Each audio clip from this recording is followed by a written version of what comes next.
Welcome, everybody, to Dead Talk Live. And tonight we are joined by Katie Amond and Sarah Zanotti. Guys, thank you so much for being here. The movie is called Faye. It premiered today on digital and video on demand.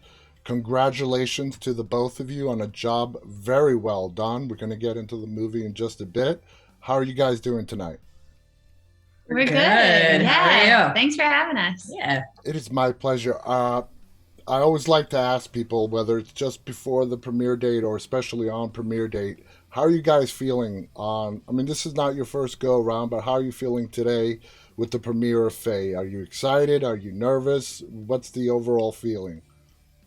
It's awesome. It's been crazy. It was such a small project that came, and it's our first project to have out. So it's pretty special. It's our little Yeah. It's baby. exciting. It's hard to wrap my mind around it. Like that people are gonna be able to watch it. It's really cool. Congratulations again. It is no small feat, as you guys know, to get a film done, film produced, and then get it out to the public. So that in itself is an accomplishment, and you guys did a great job. So let's just get started.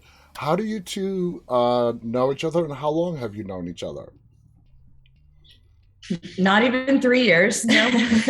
Yeah, I think it'll be 3 years in September. Yeah. Happy anniversary. Happy Happy anniversary. We met, let's see. A mutual friend of ours had DP'd a short film that Sarah directed, and I saw it at his house. And I said, "Who is that? Give me her number. I want her to be in the sizzle reel for another movie that I was getting ready to pitch."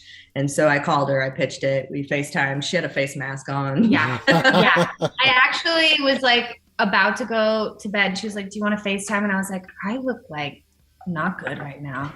So what's the easiest way that I can kind of conceal what's going on here, but also look like I'm a productive businesswoman?" Right. A face mask. Yeah. So I just slapped on a clay mask and I was like, "What's up? So sorry about this." I was like, okay. So Dealing with the it was pores. like Mrs. Doubtfire, you know? That is awesome. That's an awesome story. Yeah. Now, you guys both co-wrote Faye together. Katie directed the film. So let's get into it. Faye is a story ultimately about grief. What did you guys use as an inspiration to write this screenplay?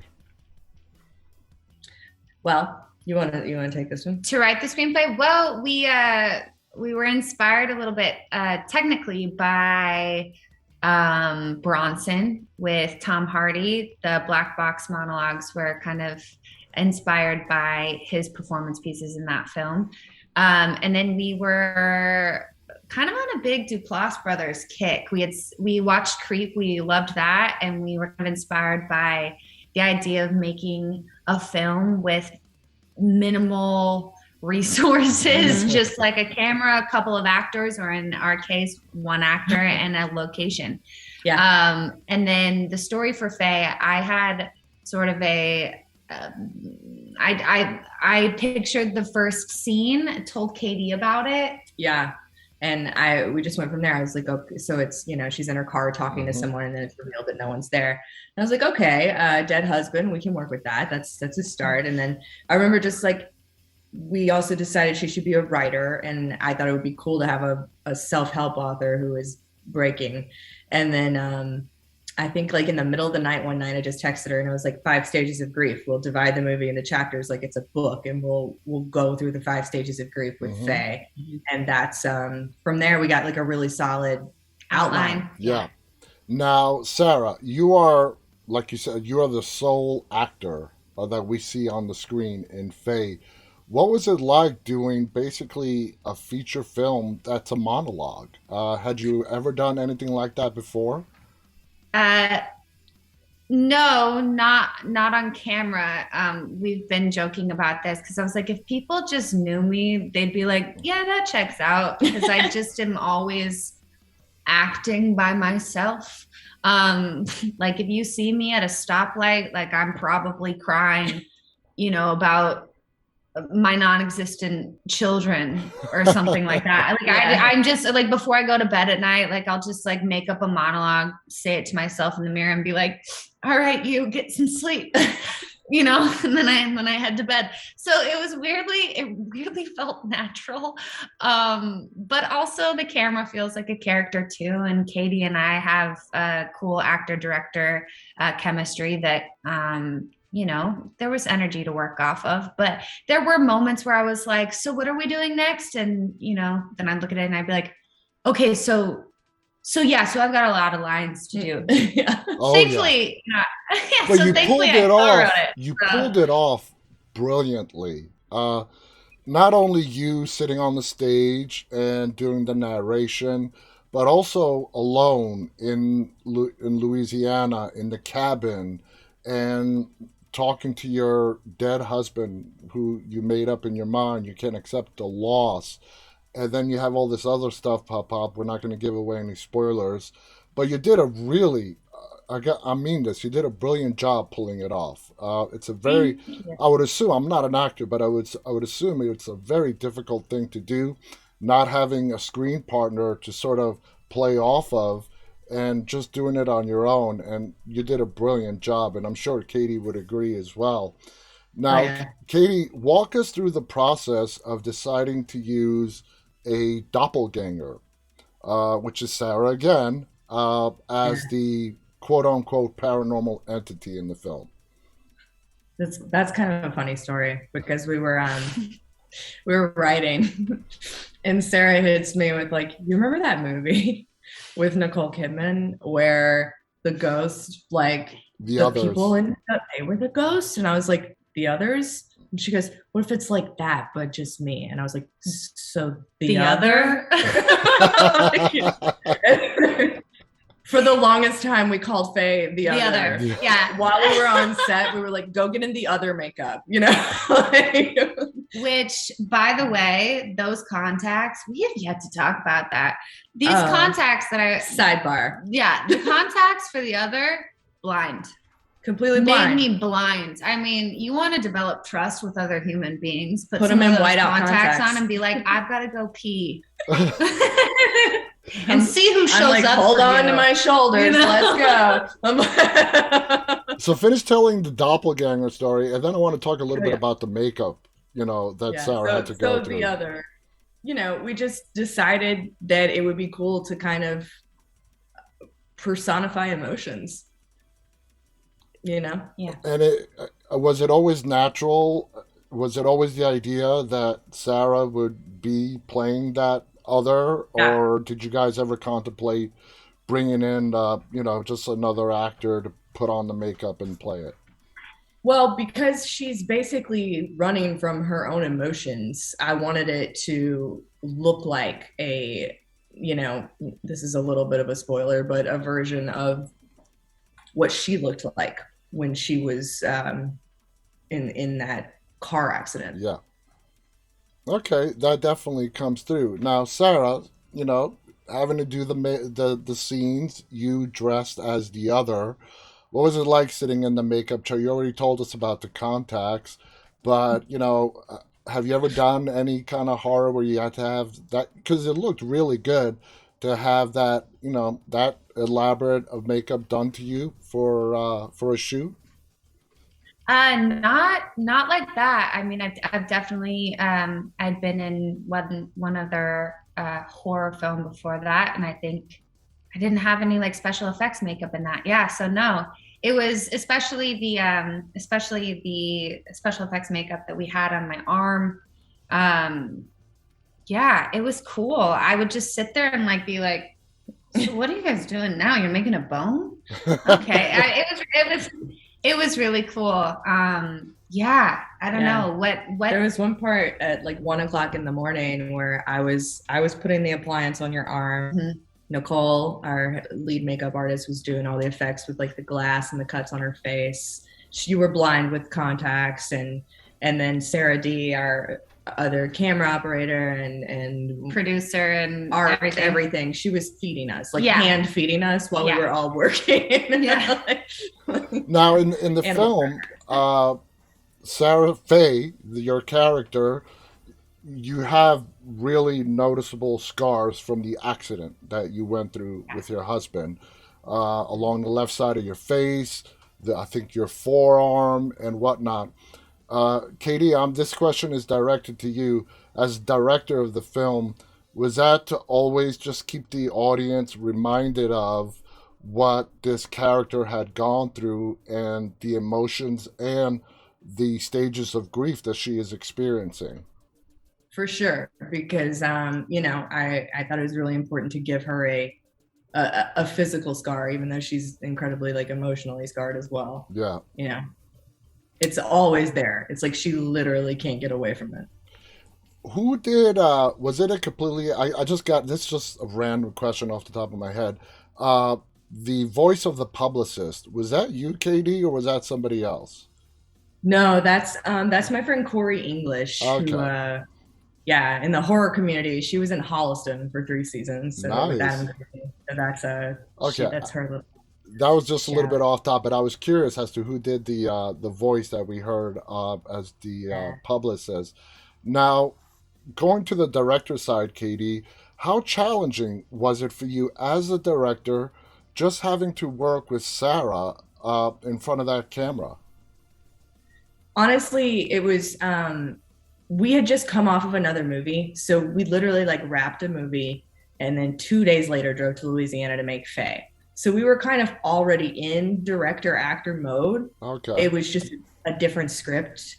And I mean, obviously, Sarah's very good. You just give her the space and let her go, and just, if she needs directions, I would give it to her, but she doesn't need much. It's more like sometimes, and we talked about this a little earlier, like if emotions are running too high, you can't necessarily feel anything. You numb Mm-hmm. out. So there were times when I would be like, no, Sarah, you're actually doing great, so stop stopping, just go. Like, keep going, Stop you know overanalyzing a little bit. yeah. And it was cool because there was also a certain amount of freedom in it. Like, we went into Faye with literally nothing to lose, right?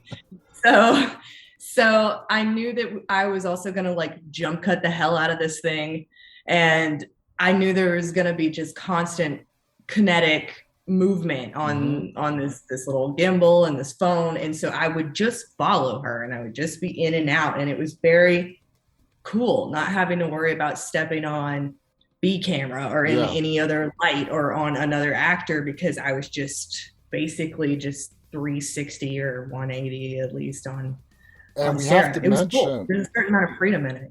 I can imagine. We have to also mention that you did cut this film entirely, so we have to also mention that. That's huge. Sarah, I want you to describe, in your opinion, when you helped develop the character of Faye and acted, how would you describe Faye to the audience who is going to watch the movie? Sure. Um, I think Faye has found herself in a position in life where she feels an incredible amount of responsibility, that she's got to keep up this face and this level of strength for her followers. She's a personal growth author who has a lot of people who look to her for the answers in their own lives. Mm-hmm. And in a weird way, that responsibility and that pressure has kind of numbed her to being able to handle certain things in her own life. And so, while at times she's very unlikable and cynical and all the things, she's just a layered, complicated human being, as we all are. And she's terrified. Yeah. She's terrified of having to process something that she does not feel equipped or ready for. Yeah. But I love Faye. I love her. How can you not? I want to ask you guys, when Faye makes it to the cabin, that's when all these strange events start to happen.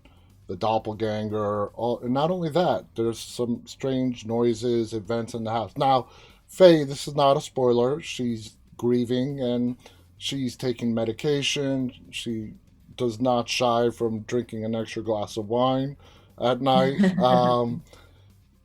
how do you guys want the audience to interpret the paranormal side of this movie? It is a horror movie.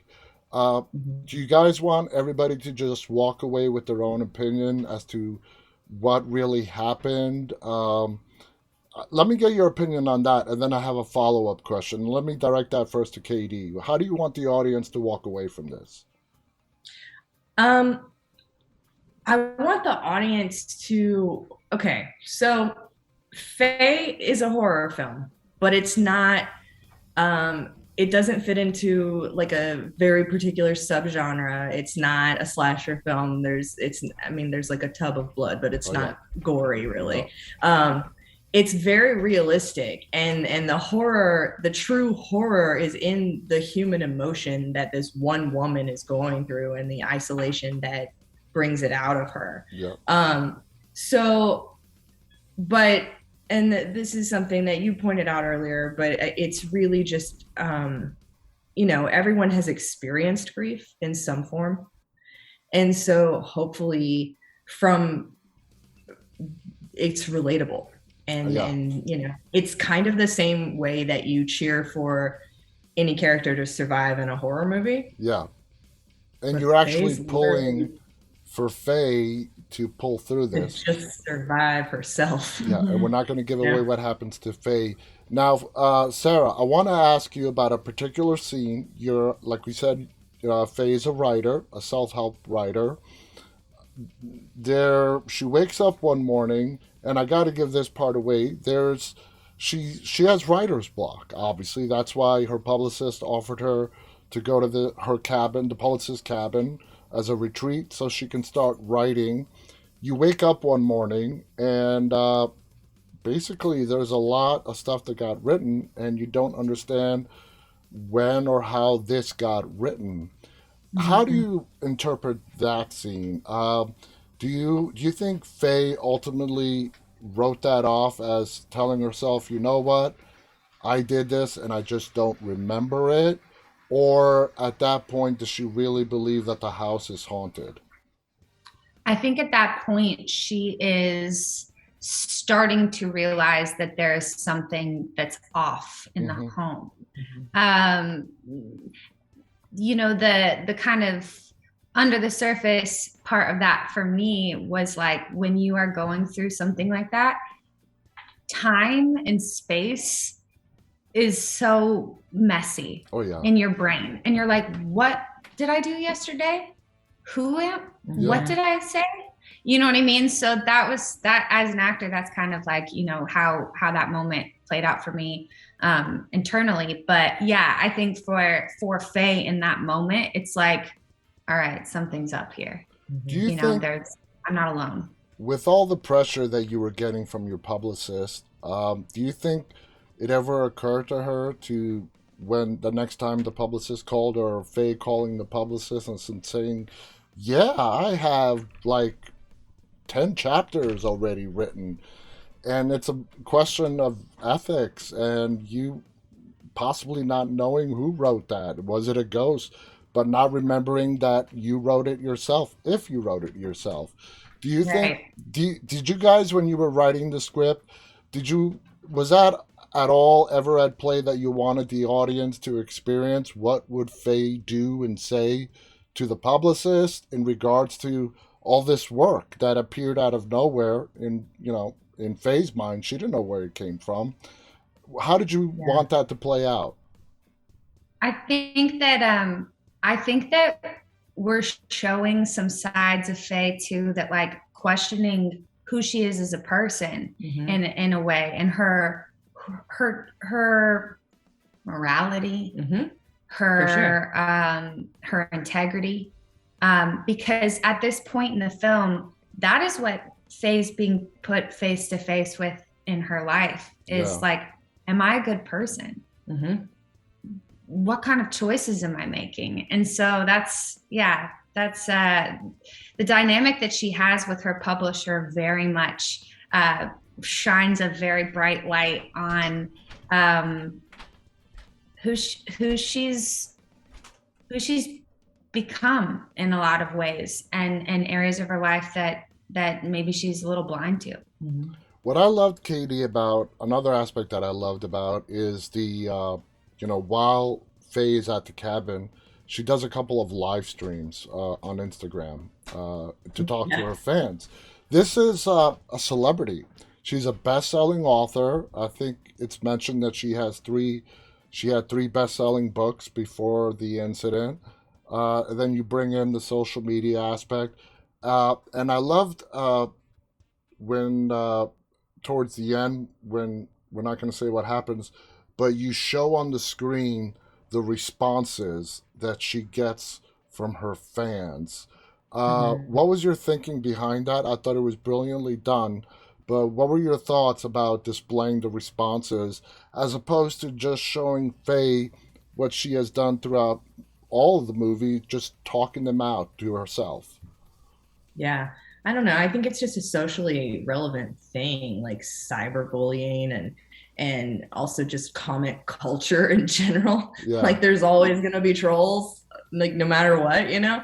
So it's something that as a celebrity, you have to have really thick skin to deal with that kind of thing. But also like they're they're just people and we're all human. And sometimes being that cutting and that cruel to someone might be the thing that sends them over the edge. And yeah, that's horrible, you know? Mm. And I thought just shining light on that is important because I also think that like some of the like more cruel things that people write on the internet or in comment sections is not anything they would ever say to your face, no, you know? no. Mhm. It's the So power of being invisible.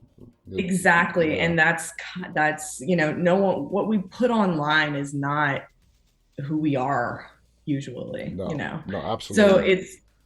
it's like the one time that she is actually putting herself out there Yeah. and being really truthful and really honest, she's slapped with some reality, you know. Yeah, and I think too, like seeing the comments, having that be something that everybody can read along with Faye, it's Mm-hmm. like it's just that uh moment where you realize there is another person on the other side of the screen that you are writing Yeah, to.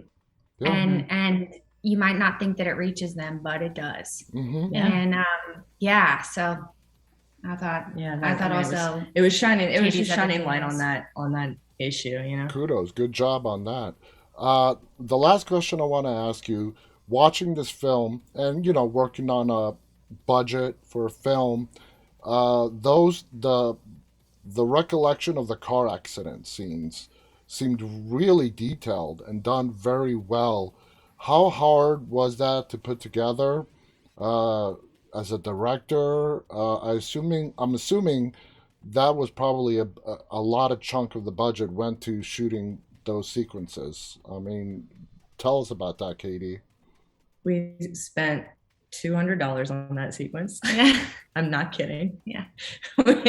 We literally paid someone at an independently owned junkyard to stay open for 3 hours Yes. after closing for us. I crawled inside of an She already crawled crushed inside an vehicle. already crushed vehicle. I took out all the chalk markings on it in After Effects. We used a steamer to put smoke in. And yeah, and then we threw a bunch of glass on the ground, like safety glass, rubber glass. Uh-huh. Yeah. And that and is then I how, screamed. and, you know, we provided a certificate of insurance and she screamed and we put a bone in her arm, sticking out of her Wow. arm. But that is how we shot that scene, very cheaply.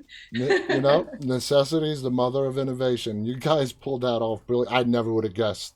I mean, Thank you. Yeah. that's brilliant. Go to a Thanks. junkyard. Cars are already wrecked there. Put Sarah in makeup, put her in the car, and you're good to go. Yeah, Yeah. we had some cop lights. We had red and blue flashing lights, you know. Yeah. Wow. I want to thank the Yeah. both of you for coming on here and sharing these Yeah. stories. Guys, I recommend this movie highly. The movie is called Faye.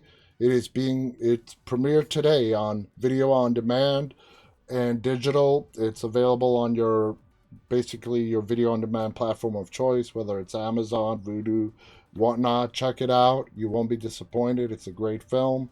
I want to thank both KD Amon and Sarah Zanotti who co-wrote the film. Katie directed, edited the film. You guys did a brilliant job. Any final thoughts you want to share before we go? You know, one thing that we haven't mentioned. What? You asked me if I was the voice of the publisher. I'm not. I'm the voice of the mom. Yeah, but my favorite thing, because it really creeps me out, is that Sarah's the voice of her niece. So she's having a conversation with herself when she's talking to her niece. Katie is endlessly freaked out by my ability to sound like a child. It really is disturbing. I never would have guessed I was not a child. But this is Ellie. And Yeah. she's really sad because she doesn't want us to go to swim practice. You know, it's That is freaky. right. And you did a great job as the mom. The mom on the phone was the mom on the phone, which was you now that we know, is always very calm, collected. Yeah. When Faye called her in that panic, you're like, calm down, breathe. Yeah. Just like you would expect a parent to react when their adult child is, really freaking the hell out. So great job. Thank you guys so much for being on our show. Guys, check out the movie Faye. On behalf of Katie and Sarah and myself, stay safe and stay walking. Good night, everybody. Bye. Thank you.